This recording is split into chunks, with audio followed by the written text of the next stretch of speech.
Hey everybody, it's me, Edward Jones, back with a new video. SHTF story, booted out.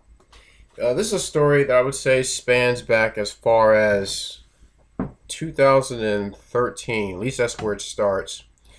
And it took a head this year in January, around the end of January.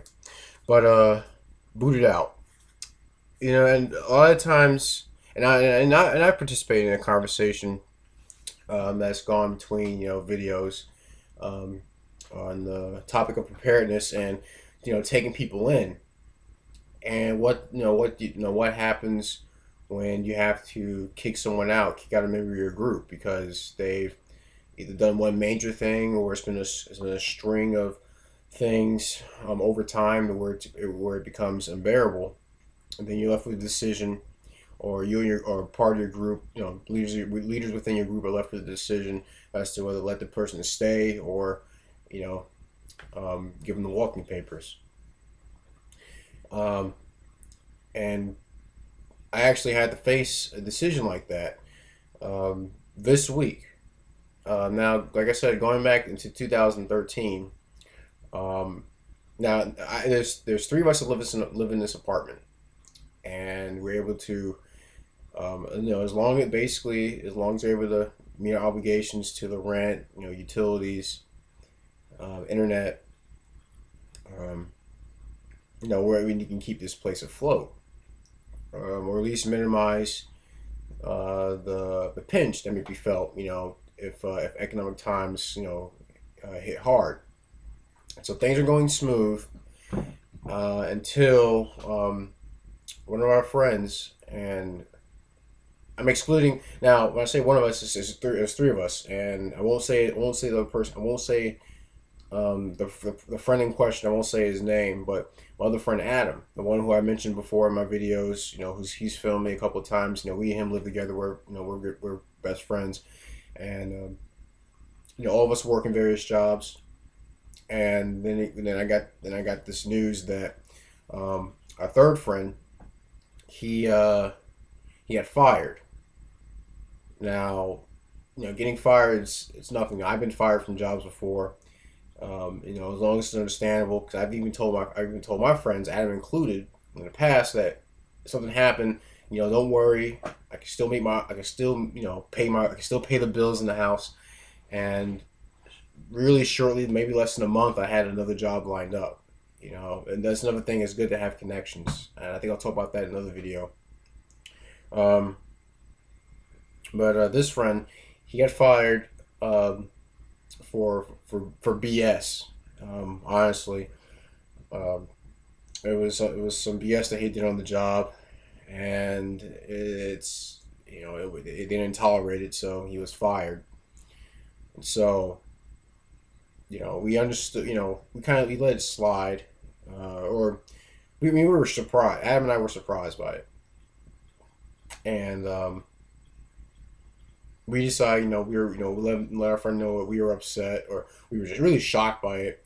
But I'm not going to kick him out. He said another job, so he was still able to, you know, pay what he, pay his bills. Um, Similar to how, if you had if you say you had a camp and you had one person who, due to their own fault, got injured, but still were able to contribute something to the group, even though the injury that they received was due to some their stupidity. You would still try to let them, stay within the group because they had something to contribute. Now, all the while, between um, around the end of around the end of 2013, I think it all started in December. Between December and January, where the situation really came to a head, we were pushing our friend to get a second job. Um, we were trying, when we realized, we're not his father, so best we could do is talk him into it, or give him suggestions, throw him a line here or there to try to get him motivated to get another job. And he dilly dallied and drug his feet, and basically didn't really amount to anything. So we said that, and now he was still able to pay his bills, but then it came to a point where um, some financial issues came up, and then it started the engine started sputtering. He started not having enough money here and there, and we were getting concerned. So we told him he had to do these things in order to try to keep this going. Um, but still, same situation. He dragged his feet, um, and then it really came to a head, and around the end of January. I was coming back from my grandparents' house. I got home and I asked Adam, so, how was his day? And he said, I got bad news. And me being me, I'm pretty good at making some. I've gotten pretty good at making some predictions. As time has gone by, or if there's evidence to kind of point a situation in a certain direction. I said, okay, let me guess. He was fired. He said, Adam said, yeah. I said, I'm taking another guess. He was fired for the same bullshit that he got fired the first time from his first job. And Adams looked at me and said, I'm gonna let him talk to you when he comes back in the house. I said, all right. And so, lo and behold, that's what actually happened. He was fired from his only job for the same mess as before.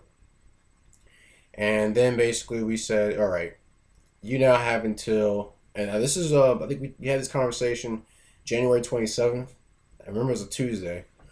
Um, and we told him you had till March 1st to find another job or you're out of here. And and it's funny how fast a person can move and have a fire lit under their ass, because he was doing all he could to find another job.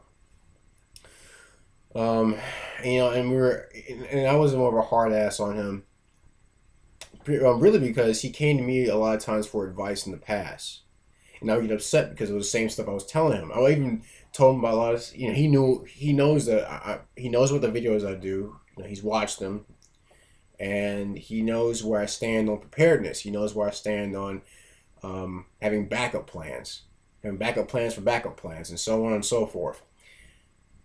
Yet he still wouldn't follow. He still wouldn't follow the advice I was giving. He still wouldn't follow the things I taught him. And so, long story short, March 1st came around. He didn't have a job, and Adam was out at work, where he was working one of his jobs, and I just got home from my job, and I said, "Hey, so what's the news?" And our friend said, I don't have a job yet," and I said, "Well," and now, mind you, this is now. I guess if you can draw up, you could kind of, I guess you're able to draw up what kind of person I am just from the videos. For those who have met me in person, like 803 Salad Shooter, and I actually spoke to him about this situation before I did this video. I guess you can see that I guess you can say that I'm a fairly nice person. I'm a person that deals squarely with others. But I'm someone who does not like to be uh, walked over. I'm someone who does not like to go back on his word. Um, 'Cause I had some friends ask me, are you gonna kick him out?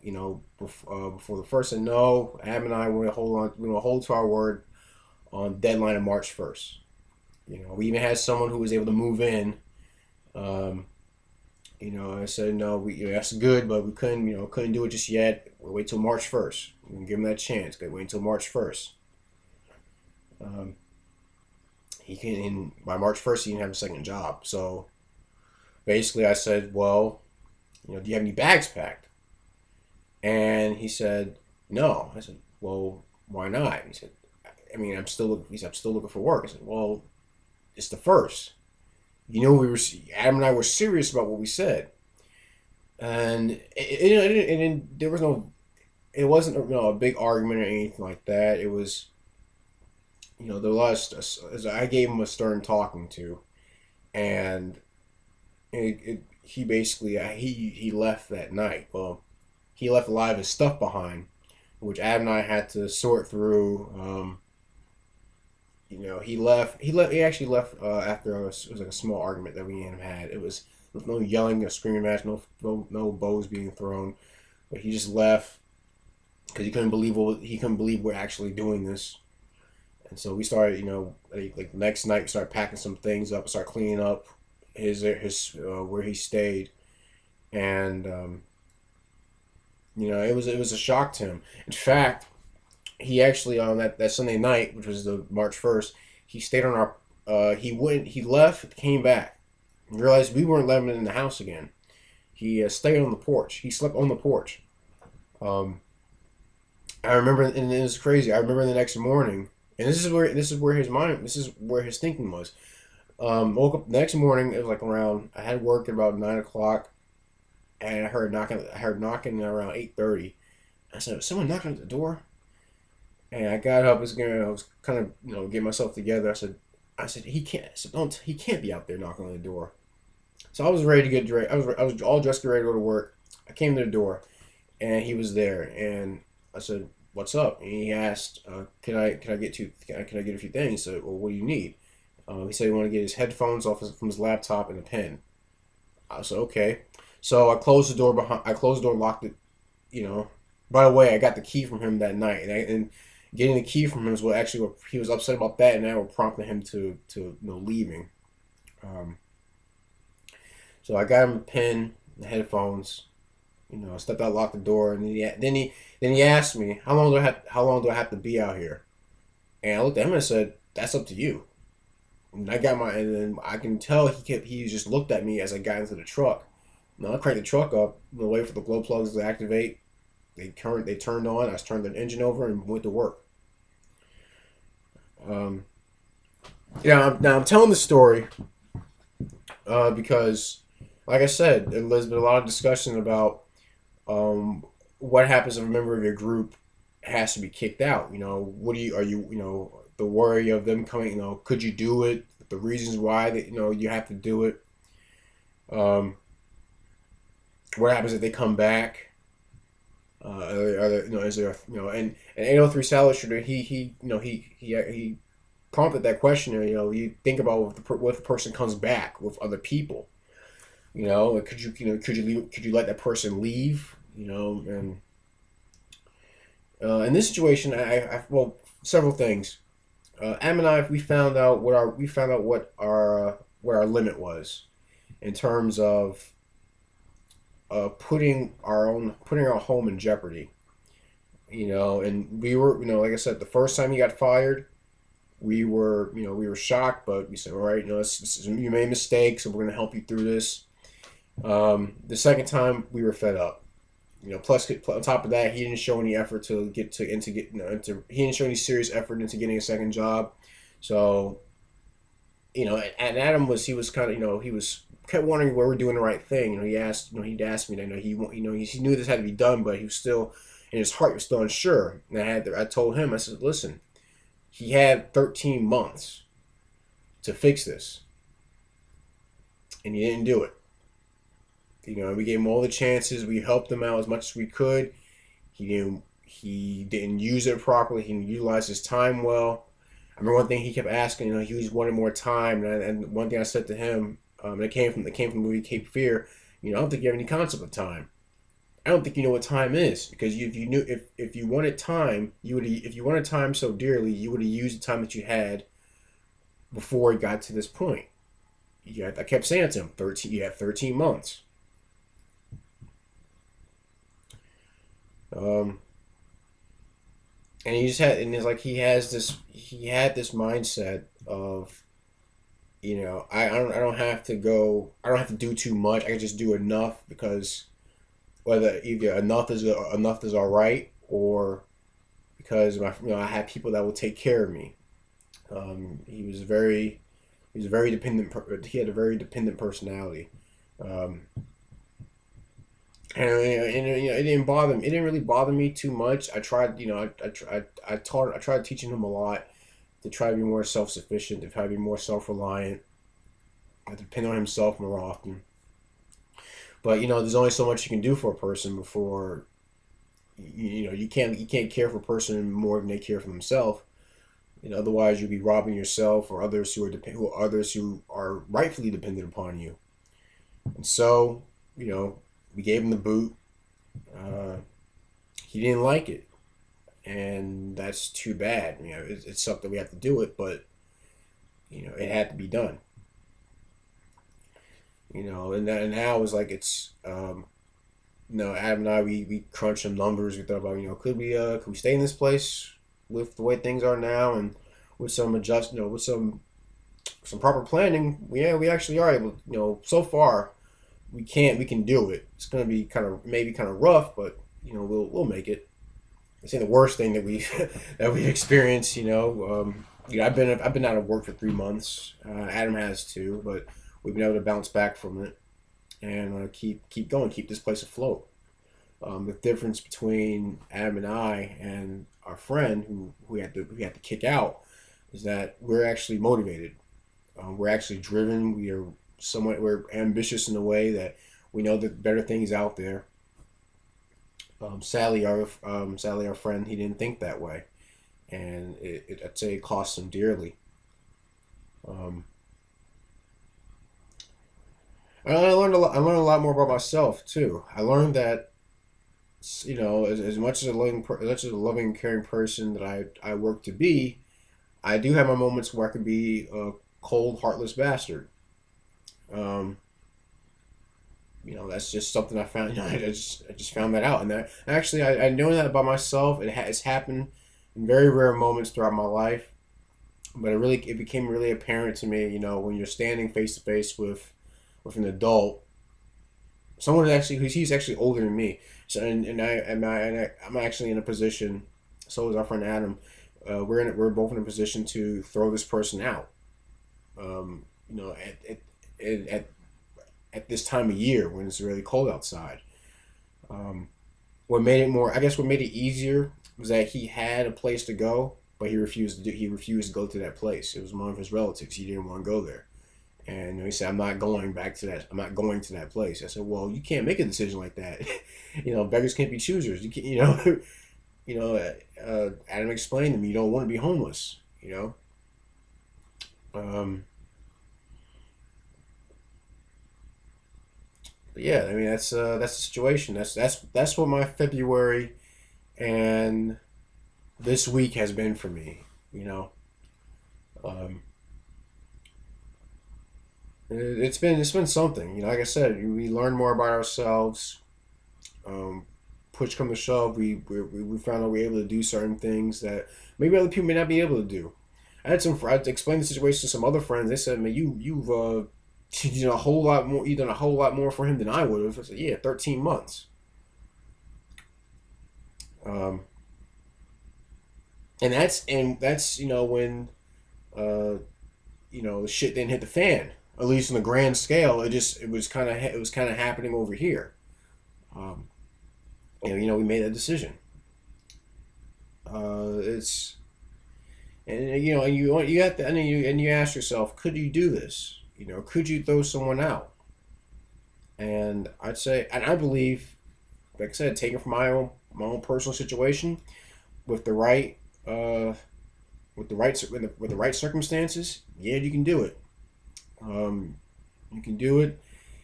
I mean, the only thing I had a concern with was I wanted to make sure I was doing it in a proper manner. I was doing it the right way. I was doing it for the right reason. I didn't want to I never wanted to throw anyone out of anything for arbitrary reasons. Because then I have to look at myself and say, did I really just do that for this reason? Was that really called for? And speaking of 803 Salad Shooter, he said he understood the situation full and well. And um, explained to other friends and family. They said they would have done the same thing. And think about it. If you could think of a situation where it's SH, let's say SH, not even an SHTF situation, but things just the way things are right now. Do you see yourself actually doing something like that? Basically booting someone out of a place booting someone out of a shelter, because they didn't work to maintain it. Could you see yourself doing that now? Could you, if you were in my shoes, you believe you can make the same decision? Would you do anything differently? I'm curious to see what other people out there have to say, because, like I said, this is the first time I've ever experienced it like this before. Um, and I figured I'd share it with you because I value your opinion. I like to hear what you have to say. Um, Tell me if I was right with my decision. Tell me if I was wrong, or somewhere in the middle. I'd be happy to read your comments or watch a video response dealing with the subject. Um, but yeah, like I said, it was something else. But yeah, like I said, send me a PM if you got any some type of personal conversation about the subject. Any gripes, complaints, let me know. I'll see if I can address them. Just please be respectable to everyone else who's watching this video. But that's my video. SHTF story. Booted out. I'm Edward Jones, and thanks for watching.